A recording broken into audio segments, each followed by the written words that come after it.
3 ದಿನ 60 ಸ್ಟಾರ್ ಹೋಟೆಲ್ಗಳ ಮೇಲೆ ದಾಳಿ. ಪ್ರತಿಷ್ಠಿತ ಹೋಟೆಲ್ಗಳಲ್ಲಿ 1 ವರ್ಷದ ಹಳೆ ಮಾಂಸಾಹಾರ ಉತ್ಪನ್ನ ಪತ್ತೆ. ಮ್ಯಾಕ್ಡೊನಾಲ್ಡ್ಸ್ನಲ್ಲಿ ಮೆಗ್ನೀಷಿಯಂ ಸಲ್ಫೈಟ್ ಬಳಕೆ. ಇದೆಲ್ಲವನ್ನ ನೋಡೋಣ ಕರ್ನಾಟಕ ನ್ಯೂಸ್ ಟಾಪ್ 9 ನಲ್ಲಿ. ಬೆಂಗಳೂರಿನಲ್ಲಿ ಸ್ಟಾರ್ ಹೋಟೆಲ್ಗಳ ಮೇಲೆ ಆಹಾರ ಸುರಕ್ಷತಾ ಇಲಾಖೆ ಅಧಿಕಾರಿಗಳು ದಾಳಿ ಮಾಡ್ತಾ ಇದ್ದಂತೆ ಹೋಟೆಲ್ಗಳ ಕರಾಳತೆ ಬಯಲಾಗಿದೆ. 3 ದಿನಗಳಲ್ಲಿ 60 ಸ್ಟಾರ್ ಹೋಟೆಲ್ಗಳ ಮೇಲೆ ದಾಳಿ ಮಾಡಲಾಗಿದ್ದು ಒಟ್ಟು 77 ಆಹಾರ ಮಾದರಿ ಸಂಗ್ರಹಿಸಿ ಲ್ಯಾಬ್ಗೆ ರವಾನಿಸಲಾಗಿದೆ. ಆಗಸ್ಟ್ 7ರಿಂದ 9ರವರೆಗೆ 30 ತಂಡ ವಿಶೇಷ ಕಾರ್ಯಾಚರಣೆ ನಡೆಸ್ತಾ ಇದೆ.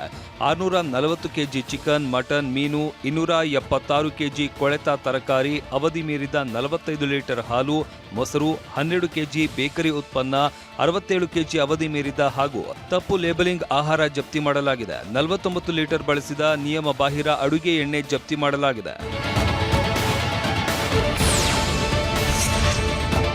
ದಾಳಿ ವೇಳೆ ಎಕ್ಸ್ಪೈರಿ ಡೇಟ್ ಇಲ್ಲದ 1 ವರ್ಷಕ್ಕೂ ಹೆಚ್ಚು ಅವಧಿ ಮೀರಿದ ಮಾಂಸಾಹಾರ ಉತ್ಪನ್ನಗಳು ಪತ್ತೆಯಾಗಿವೆ. ಅವಧಿ ಮೀರಿದ ಆಹಾರ ಪದಾರ್ಥಗಳನ್ನು ರೀಪ್ಯಾಕಿಂಗ್ ಮಾಡಿದ್ದು ಕೂಡ ಪತ್ತೆಯಾಗಿದೆ.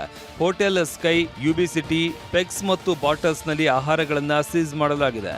ಕೆಎಫ್ಸಿ, ಮ್ಯಾಕ್ಡೊನಾಲ್ಡ್ಸ್, ಸಬ್ವೆ ಮೇಲೂ ದಾಳಿ ನಡೆಸಿ ಪರಿಶೀಲನೆ ನಡೆಸ್ತಾ ಇದ್ದಾರೆ.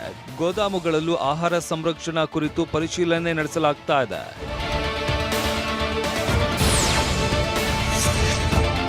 ಮ್ಯಾಕ್ಡೊನಾಲ್ಡ್ಸ್ನಲ್ಲಿ ಮೆಗ್ನೀಷಿಯಂ ಸಲ್ಫೈಟ್ ಬಳಸಿರುವುದು ಪತ್ತೆಯಾಗಿದೆ. ಬೆಂಗಳೂರಿನ ಬ್ರಿಗೇಡ್ ರಸ್ತೆಯಲ್ಲಿ ಇರುವ ಮ್ಯಾಕ್ಡೊನಾಲ್ಡ್ಸ್ನಲ್ಲಿ ಹೋಟೆಲ್ಗಳು ಆಹಾರ ಸುರಕ್ಷತಾ ನಿಯಮ ಪಾಲಿಸಿಲ್ಲ.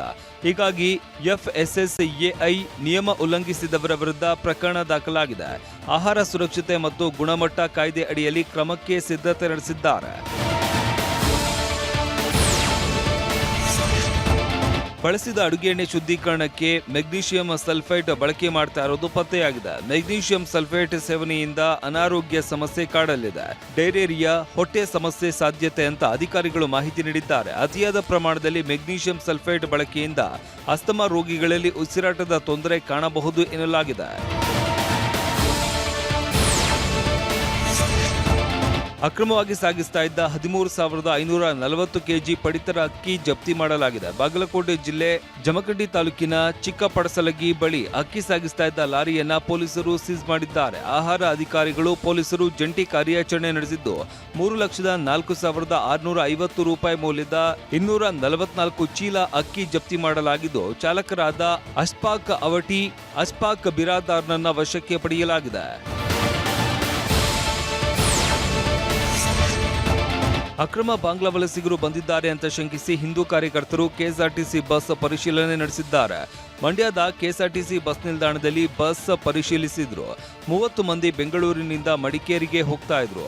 ಇವರೆಲ್ಲ ಬಾಂಗ್ಲಾ ಮೂಲದವರು ಅಂತ ಶಂಕಿಸಿದ್ದು ಸ್ಥಳಕ್ಕೆ ಬಂದ ಪೊಲೀಸರು ಮತ್ತು ತಹಶೀಲ್ದಾರ್ ಪರಿಶೀಲಿಸುವುದಕ್ಕೆ ಐಡಿ ಕಾರ್ಡ್ ಸ್ಕ್ಯಾನ್ ಆಗಿಲ್ಲ. ಹೀಗಾಗಿ 30 ಮಂದಿಯನ್ನು ನಿರಾಶ್ರಿತ ಕೇಂದ್ರಕ್ಕೆ ಕರೆದೊಯ್ಯಲಾಗಿದೆ. ಬಸ್ನಲ್ಲಿ ಇದ್ದವರೆಲ್ಲ ಅಸ್ಸಾಂ ಮೂಲದವರು ಎಂಬ ಮಾಹಿತಿ ಇದೆ.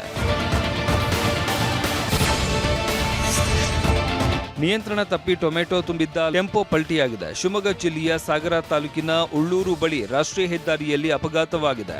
ರಸ್ತೆ ತುಂಬೆಲ್ಲ ಚೆಲ್ಲಾಪಿಲ್ಲಿಯಾಗಿ ಟೊಮೆಟೊ ಬಿದ್ದಿದೆ. ಚಾಲಕ ಮತ್ತು ಕ್ಲೀನರ್ ಪ್ರಾಣಾಪಾಯದಿಂದ ಪಾರಾಗಿದ್ದಾರೆ.